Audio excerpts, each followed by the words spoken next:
Harry Potter and the Sorcerer's Stone. Chapter 1. The Boy Who Lived. Mr. and Mrs. Dursley of number 4 Privet Drive were proud to say that they were perfectly normal, thank you very much. They were the last people you'd expect to be involved in anything strange or mysterious because they just didn't hold with such nonsense. Mr. Dursley was the director of a firm called Grunnings, which made drills. He was a big, beefy man with hardly any neck, although he did have a very large mustache. Mrs. Dursley was thin and blonde and had nearly twice the usual amount of neck, which came in very useful as she spent so much of her time craning over the garden fences, spying on the neighbors. The Dursleys had a small son called Dudley, and in their opinion, there was no finer boy anywhere. The Dursleys had everything they wanted, but they also had a secret, and their greatest fear was that somebody would discover it. They didn't think they could bear it if anyone found out about the Potters. Mrs. Potter was Mrs. Dursley's sister, but they hadn't met for several years.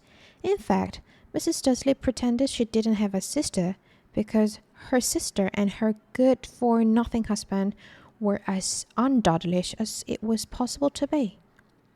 The Dursleys shuddered to think what the neighbors would say if the Potters arrived in the street.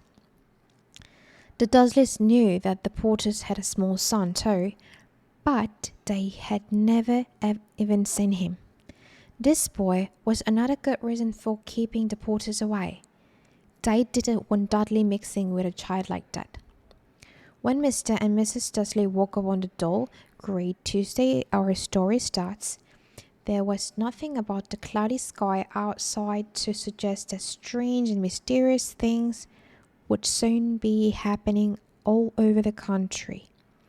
Mr. Dursley hummed as he picked out his most boring type of work, and Mrs. Dursley gossiped away happily as she wrestled a screaming Dudley into his high chair. None of them noticed a large, tawny owl flutter past the window.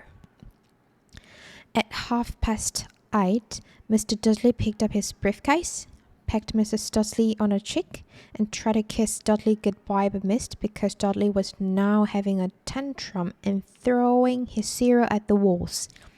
"Little tyke," trotted Mr. Dursley as he left the house. He got into his car and backed out of number 4's drive. It was on the corner of the street that he noticed the first sign of something peculiar, a cat reading a map. For a second, Mr. Dursley didn't realize what he had seen. Then he jerked his head around to look again.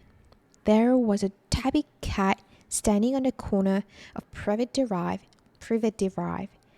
but there wasn't a map in sight. What could he have been thinking of? It must have been a trick of the light. Mr. Dursley blinked and stared at the car. It stared back. As Mr. Dursley drove around the corner and up the road, he watched the cat in his mirror. It was now reading the sign that said Privet Drive. No, looking at the sign, cats couldn't read maps or signs. Mr. Dursley gave himself a little shake and put the car out of his mind. As he drove toward town, he thought of nothing except a large order of drills he was hoping to get that day. But on the edge of the town, drills were driven out of his mind by something else. As he sat in the usual morning traffic jam, he couldn't help noticing that there seemed to be a lot of strangely dressed people about. People in cloaks. Mr. Dursley couldn't bear people who dressed in funny clothes. The get-ups you saw on young people. He supposed this was some stupid new fashion. He drummed his fingers on the steering wheel and his eyes fell on the huddle of these weirdos standing quite close by. They were whispering excitedly together.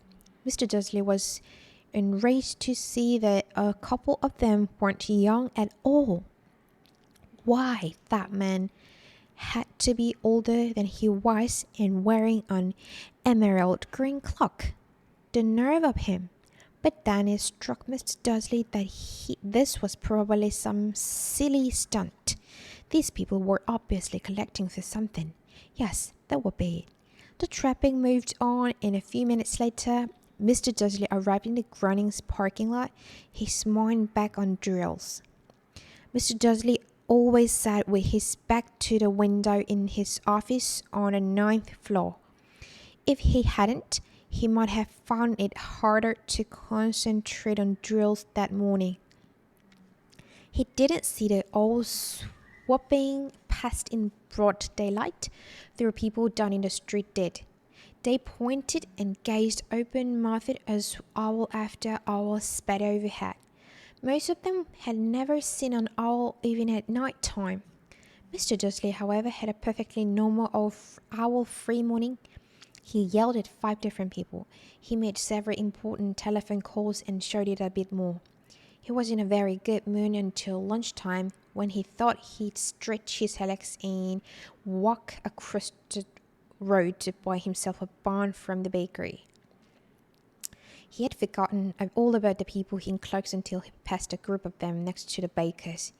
He eyed them angrily as he passed. He didn't know why they made him uneasy. This bunch were whispering excitedly too, and he couldn't see a single collecting tin. It was on his way back past them, clutching a large donut in a bag, then he caught a few words of what they were saying. The Porters. That's right. That's what I heard. Yes, their son, Harry. Mr. Dursley stopped dead. Fear flooded him. He looked back at the whispers as if he wanted to say something to them, but thought better of it. He dashed back across the road, hurried up to his office, snapped his secretary not to disturb him, seized his telephone, and had almost finished dialing his home number when he changed his mind. He put the receiver back down and stroked his mustache, thinking, no, he was being stupid. Porter wasn't such an unusual name. He was sure there were lots of people called Porter who had a son called Harry. Come to think of it, he wasn't even sure his nephew was called Harry. He'd never, ever even seen the boy. It might have been Harvey or Harold. There was no point in worrying Mrs. Dursley. She always got so upset at any mention of her sister. He didn't blame her. If he had a sister like that, but all the same, those people in cloaks. He found it a lot harder to concentrate on drills that afternoon when he left the building at 5 o'clock. He was still so worried that he walked straight into someone just outside the door. Sorry, he grunted as the tiny old man stumbled and almost fell. It was a few seconds before Mr. Dursley realized that the man was wearing a violet clock. He didn't seem all upset at being almost knocked onto the ground.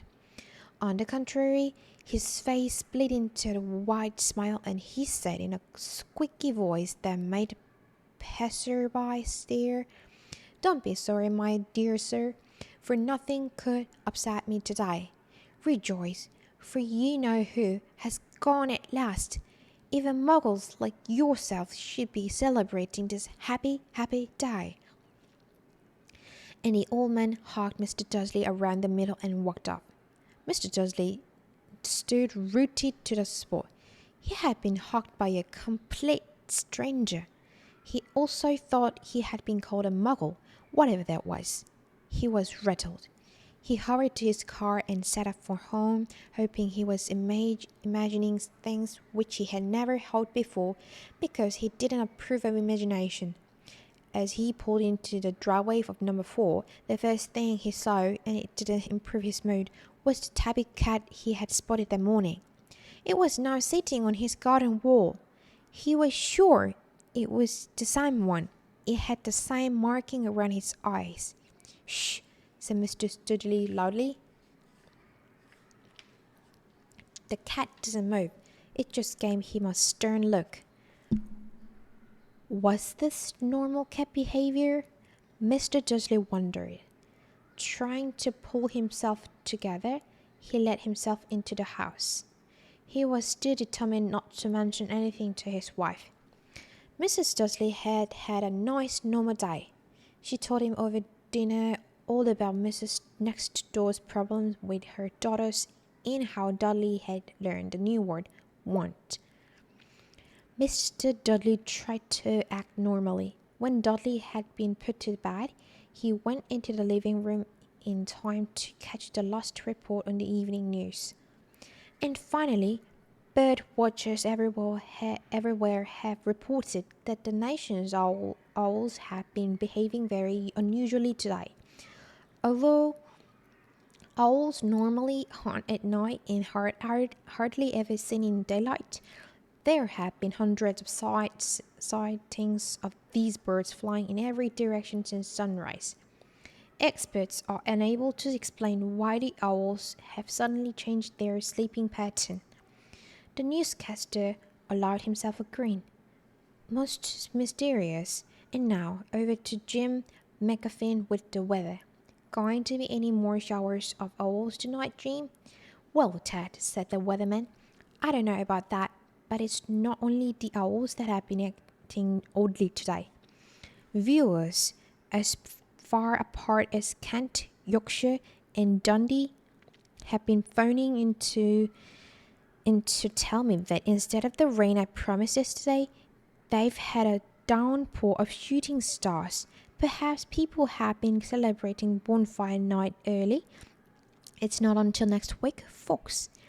But I can promise a wet night tonight. Mr. Dursley sat frozen in his armchair. Shooting stars all over Britain? Owls flying by daylight? Mysterious people in clocks all over the place? And a whisper about the porters? Mrs. Dursley came into the living room carrying 2 cups of tea. It was no good. He'd have to say something to her. He cleared his throat nervously. Petunia, dear, you haven't heard from your sister lately, have you? As he expected, Mrs. Dursley looked shocked and angry. After all, they normally pretended she didn't have a sister. No, she said sharply. Why? Funny stuff on the news, Mr. Dudley mumbled. Owls, shooting stars, and there were a lot of funny-looking people in town today. So, snapped Mrs. Dudley. Well, I just thought maybe it was something to do with, her crowd. Mrs. Dudley sipped her tea through pursed lips. Mr. Dudley wondered whether he dared tell her he'd heard the name Porter. He decided he didn't dare. Instead, he said, as casually as he could, their son, he'd about Dudley's age now, wouldn't he? I suppose so, said Mrs. Dudley stiffly. What's his name again? Howard, isn't it? Harry. Nasty common name, if you ask me. Oh, yes, said Mr. Dudley, his heart sinking horribly. Yes, I quite agree. He didn't say another word on the subject as they went upstairs to bed. While Mrs. Dudley was in the bathroom, Mr. Dudley crept to the bedroom window and peered down into the front garden. The cat was still there. It was staring down Privet Drive as though it were waiting for something. Was he imagining things? Could all this have anything to do with the Porters? If it did, if it got out that they were related to up here, well, he didn't think he could bear it. The Dursleys got into bed. Mrs. Dursley fell asleep quickly, but Mr. Dursley lay awake, turning it all over in his mind. His last, comforting though before he fell asleep, was that even if Porters were involved, there was no reason for them to come near him, and Mrs. Dursley, the Porters, knew very well what he and Petunia thought about them and their kind. He couldn't see how he and Petunia could get mixed up in anything that might be going on. He yawned and turned over. It couldn't affect them. How very wrong he was. Mr. Dursley might have been drifting into an uneasy sleep, but the cat on the wall outside was showing no sign of sleepiness. It was sitting as still as a statue, its eyes fixed unblinkingly on the far corner of Private Drive. It didn't so much as quiver when a car door slammed on the next street, nor when two owls swooped overhead. In fact, it was nearly midnight before the cat moved at all.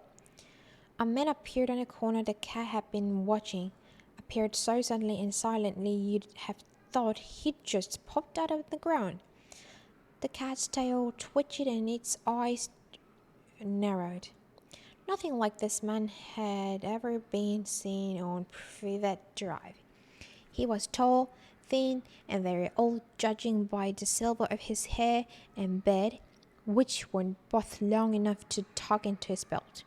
He was wearing long robes, a purple cloak that swept on the ground, and high-heeled, buckled boots. His blue eyes were light, bright, and sparkling behind half-moon spectacles, and his nose was very long and crooked, as though it had been broken at least twice. This man's name was Albus Dumbledore. Albus Dumbledore didn't seem to realize that he had just arrived in a street where everything from his name to his boots was unwelcome. He was busy rummaging his cloak, looking for something, but he did seem to realize he was being watched because he looked up suddenly at the car, which was still staring at him from the other end of the street. For some reason, the sight of the car seemed to amuse him. He chuckled and muttered, "I should have known." He found what he was looking for in his inside pocket. It seemed to be a silver cigarette lighter. He flicked it open, held it up in the air, and clicked it. The nearest street lamp went out with a little pop. He clicked it again. The next lamp flickered into darkness. 12 times he clicked the put outer until the only lights left on the whole street were two tiny pinpricks in the distance, which were the eyes of the cat watching him. If anyone looked out of their window now, even beady-eyed Mrs. Dursley, they wouldn't be able to see anything that was happening down the pavement. Dumbledore slipped the put outer back inside his cloak and set off down the street toward number 4, where he sat down on the wall next to the car. He didn't look at it, but after a moment he spoke to it. "Fancy seeing you here, Professor McGonagall." He turned to smile at Tabby, but it had gone. Instead, he was smiling at a rather severe-looking woman who was wearing square glasses exactly the shape of the markings the cat had had round its eye. She, too, was wearing a cloak, an emerald one. Her black hair was drawn into a tight bun. She looked distinctly ruffled. "How did you know it was me?" she asked. "My dear Professor, I've never seen a cat sit so stiffly."